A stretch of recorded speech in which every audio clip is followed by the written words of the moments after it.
Hi, I'm Joe Chupesky, your System Plan Coordinator for the Greater Minnesota Regional Parks and Trails Commission. I'm going to walk you through the 2020 or fiscal year 2022 application for legacy funding for the GMRPTC.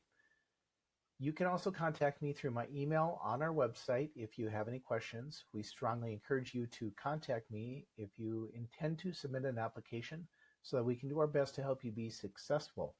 After you submit your application, please contact me to schedule your site visit, which will take place in August or early September. So let's begin. First thing you want to do is to go to our website, gmrptcommission.org, located up here on the search bar. Click on the Applications tab, and that will open up the Apply Here button, as well as the Application Toolbox. You'll want to have both of those, the Application Toolbox is also included on the drop-down menu on the main bar up here. Note the application deadline listed down here. We open April 1st this year and close at midnight on July 31st. This system is designed to shut down at that time and no further applications will be accepted. Technical issues such as bad internet connections or attachments that won't upload, those are your responsibilities as applicant. So please be early if you can. Make sure that those things are technically working. I'm hoping not to be up until midnight helping people fix technical issues. All right, so what we want you to know before you even begin. Only regionally designated facilities are eligible to apply for funding. A city or county in Greater Minnesota must be the applicant, whether you own the facility or are a joint power partner in the designation. A resolution from the board or council for the agency that is applying for funding is required. Resolutions or confirmation letters from all matching funding sources are required. You will also have to submit a site plan that meets the specifications on the application, as well as a complete budget. We will conduct a site visit of your application, as we mentioned, during the review process. And starting this year, we are asking applicants to differentiate between park, trail, or connecting people to the outdoors projects. The Commission is setting aside a special allotment of $250,000 statewide for connecting people to the outdoors programming or accessibility projects for fiscal year 2022. See the instructions that we are locating in the toolbox for more details. First thing we want to do is take you to the application toolbox located right here.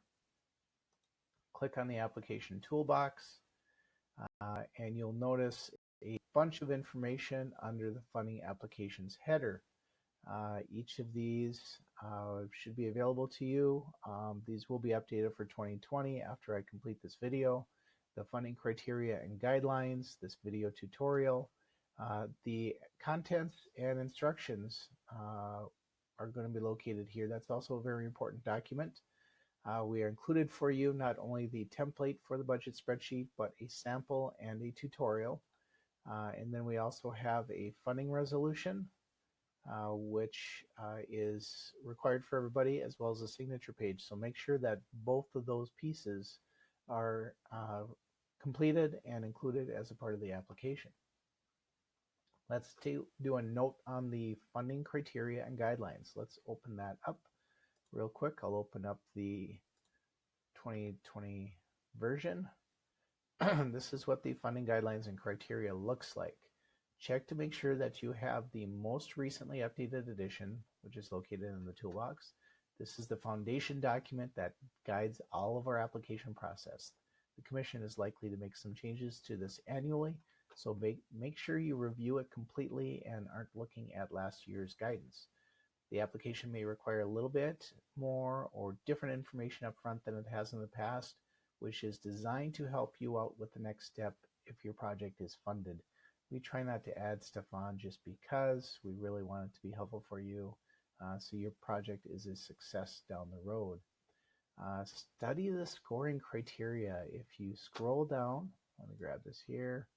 Here's the application guidance for infrastructure projects and then connecting people to the outdoors, programming and accessibility projects.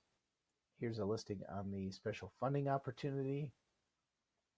A note about some of the project contract deliverables you will be responsible for if you get funded. Make sure you understand those when you're completing your budget.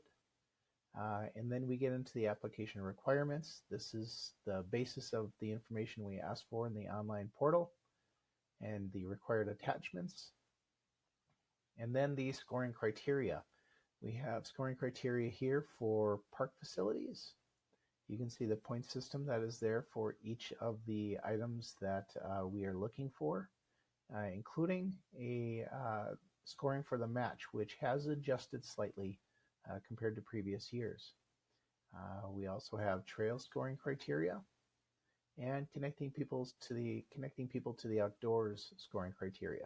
So make sure you understand the point system for that and how they tie back to the guidance that we provided you earlier in the guidelines. This is if your project are eligible according to the guidelines and which aren't.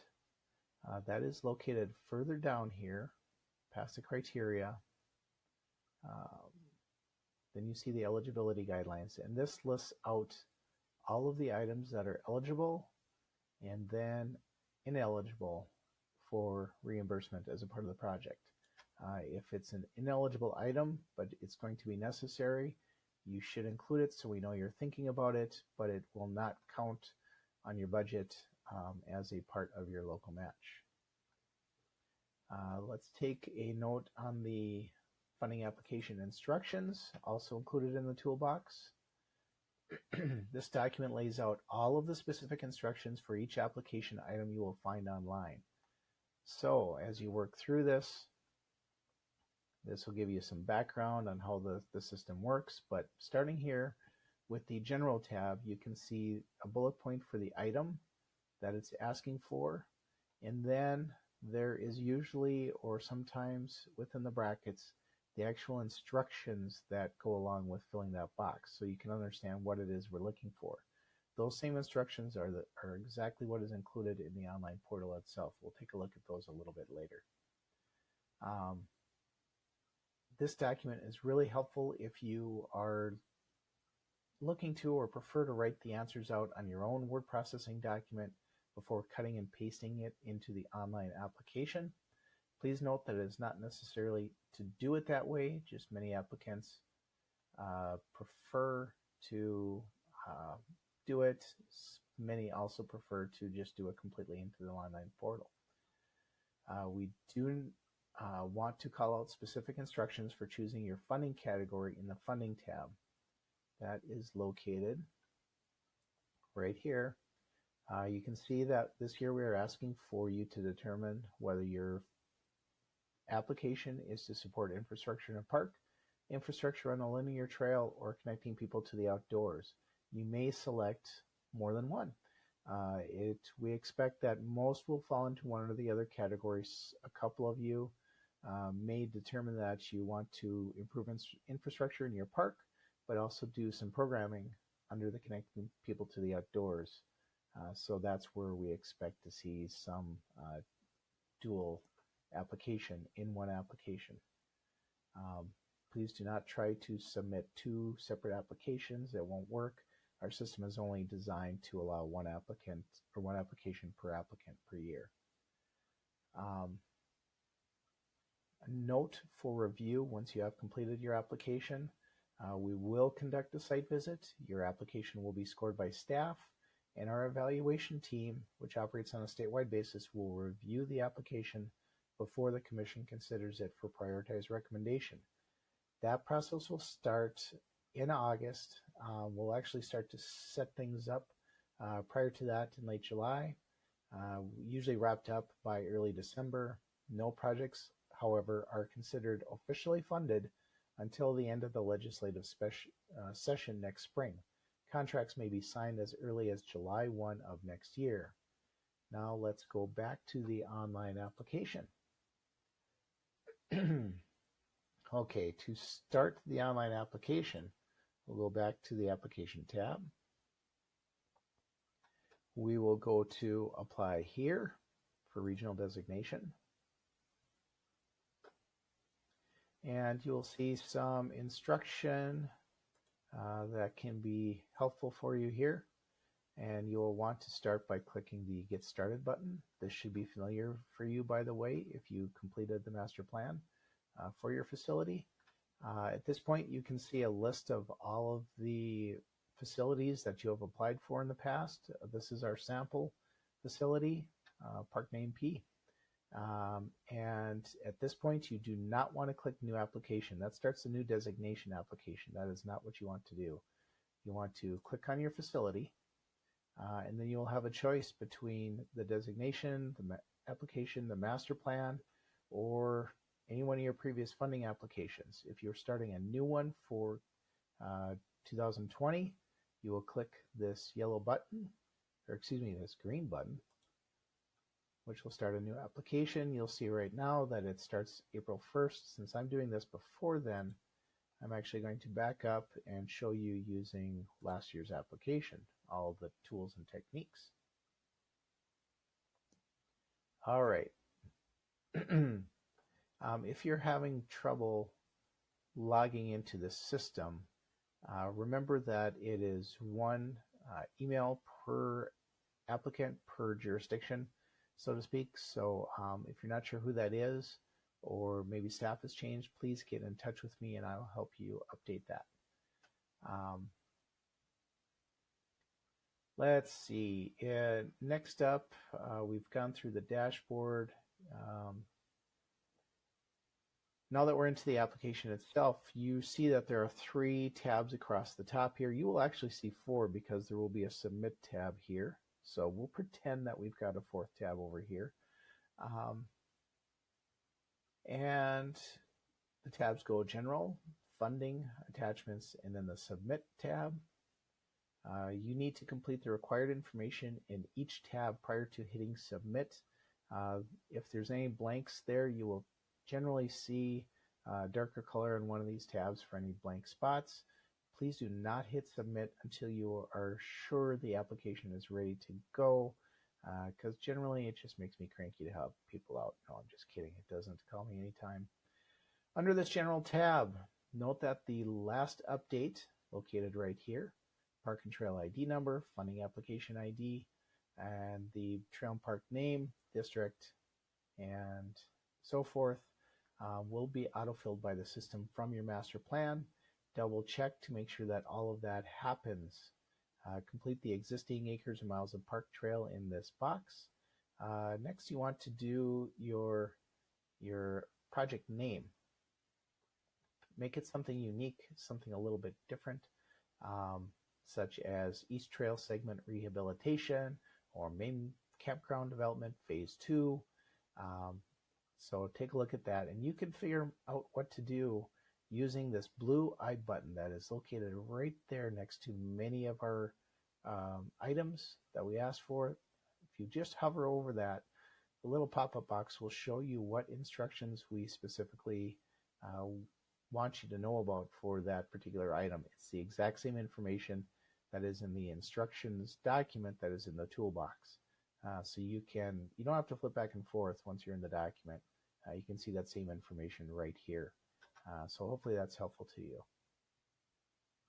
That's very important information, so be sure to check it out. Make sure you go through everything in the toolbox as well. The rest of this page goes through basic project information. For your project description, this is your chance to explain to us precisely what the project will do, what you're going to build, what you're going to replace or improve. Make sure that you're clear and hopefully concise. Check the funding criteria and guidelines. Be sure on how your proposed project meets the guidance and criteria.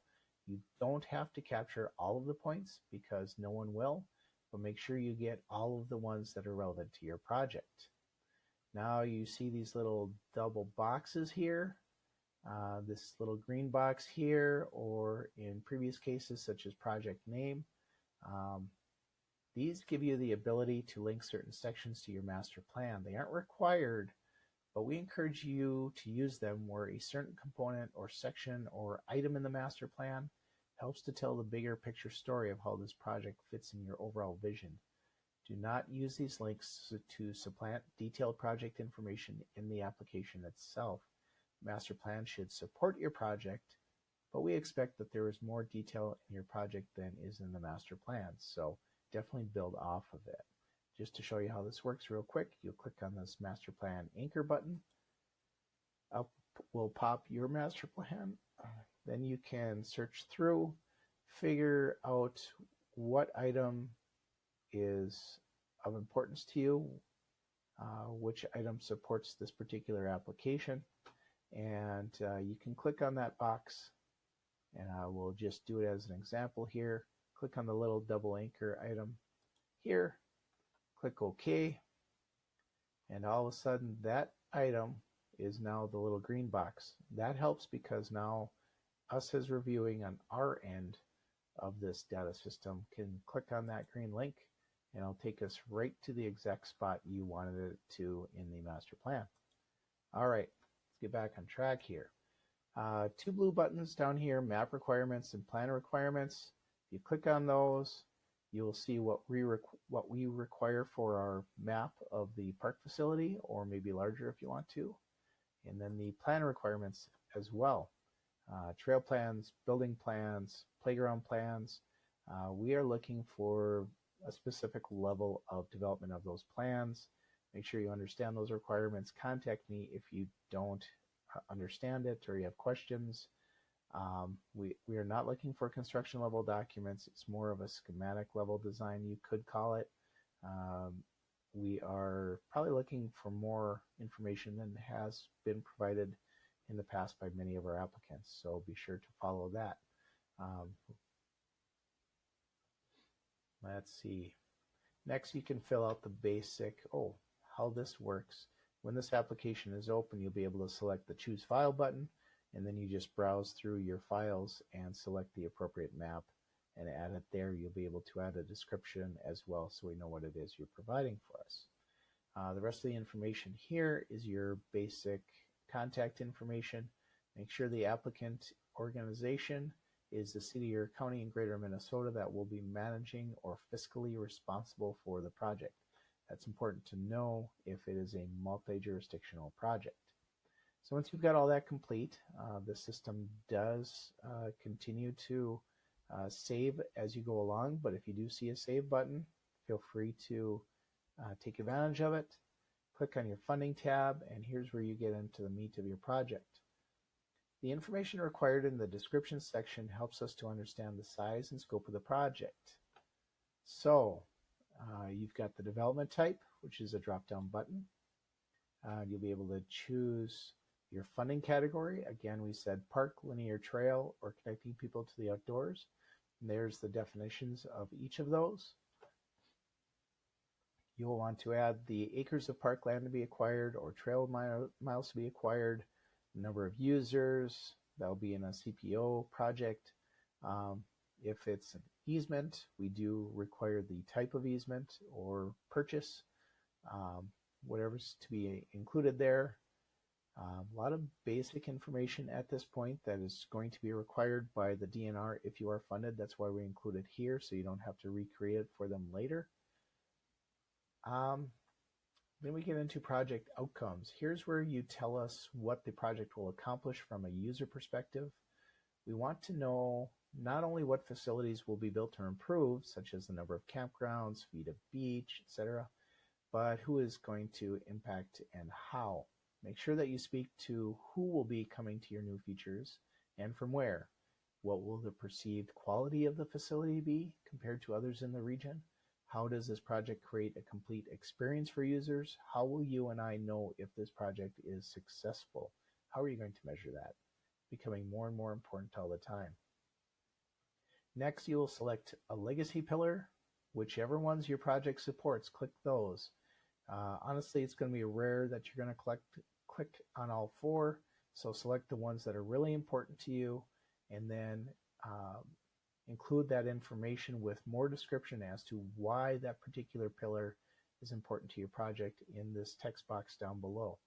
The definitions of each of these are included here. There's also a link to the Parks and Trails Legacy Plan from the state that gives you a lot of ideas and definition as to what each of those are. So feel free to take a look at that if it's helpful. That'll open up in a separate tab for you. So here's an important one. Connection to a regionally substantial component of the master plan. You'll probably want to do an anchor to your master plan from this item. This is a really important piece. Master plans are there for a reason. We understand that your actual project here will likely change compared to what was in the master plan, but it still should be within that concept. So be sure to point us out, take us right to it, don't make us guess, just like the pillars. If the more we have to guess, the more we're likely to get it wrong, and you don't want us to get your application wrong. So be very, very clear for us. Next, we talk about preparedness. How ready is your project? Who will your project lead be? What's the implementation timeline? Note that if your project is selected, you will want to begin your background environmental work in the spring, but you can't begin any officially funded project work until your grant contract with the DNR, the state, is completed. That could technically be as early as July 1 of next year, but realistically could be in the fall. So take the construction seasons into consideration as well, depending on what your project is. Next, you want to talk about availability for public use. This is state funding. There are requirements for public access to the facility. Be sure to read the guidelines and tell us about your use guidelines and requirements for the facility, including any user fees. Design standards. Tell us about your design standards that will be used for the final project, for its design, for its construction, and the professional responsible for that design, as well as any project oversight. Be sure you understand your obligations regarding the Americans with Disability Act. You can get a little bit more information here. There's a statement of accessibility. It also gives you a couple of links, as well as a phone number to learn more about the ADA. Contact us with any questions. This question is why we require the schematic level designs that we do. Please show your work. We want to know that you've thought through getting wide enough sidewalks, big enough doors, all that sort of thing. All right, let's go into project cost breakdown.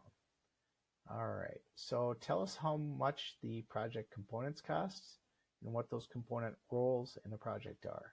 A good breakdown will follow the order of the project budget worksheet so that reviewers can follow along and understand each component.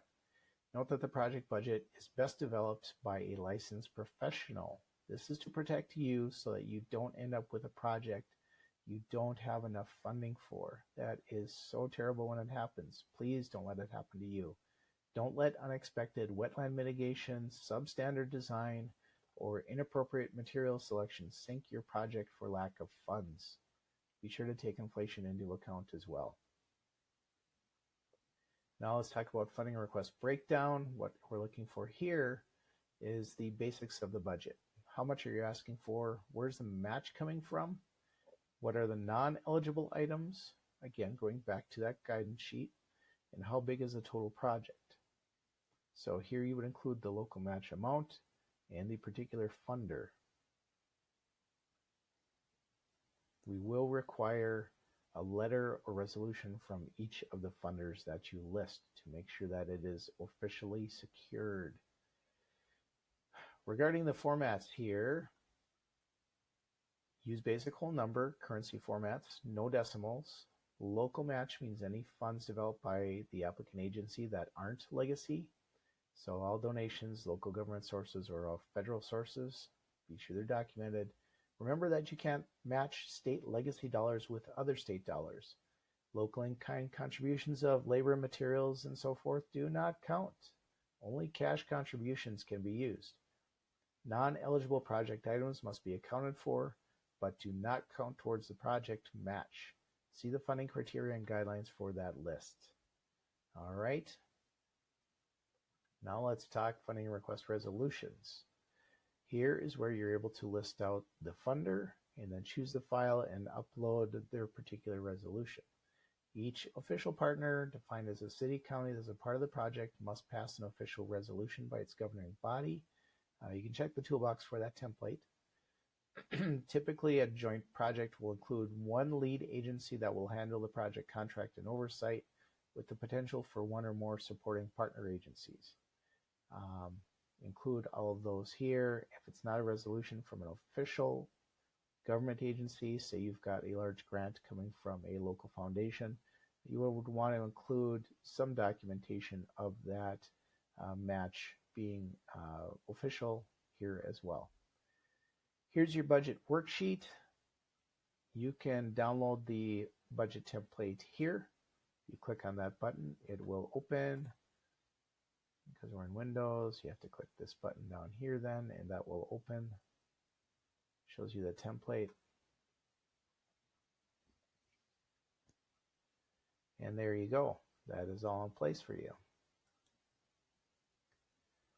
You can upload it there. There's also a place here for you to upload your appraisal. If you're looking to purchase property, be sure to follow the guidelines for appraisal. A qualified professional appraisal that meets state standards. It must be attached. No other estimate of the acquisition target will be accepted. State guidelines for acquisition apply, and you can always check out more information here in the I button. All right.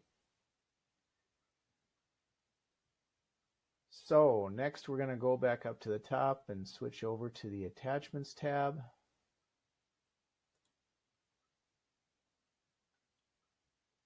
Once you've completed your application, you're going to find that you've attached a number of documents already, including descriptions, resolutions, maps, site plans, and more. You've had a chance to link your application to relevant components of the master plan. This tab is your chance to complete your story with additional relevant attachments. We really like to see pictures of the site or samples of the design you want to build. Don't leave us guessing. Let's make it relevant. You know, I'll be doing the site visits. We may have a commissioner to go with, or one of our other partners, but everybody else who's going to be reviewing this document will want to see pictures because they won't be on site. So please do include them. You may also have letters of support from various local entities or new data that shows how many people use your trail or your campground, playground. If it helps you to tell the story and build your score, please include it here.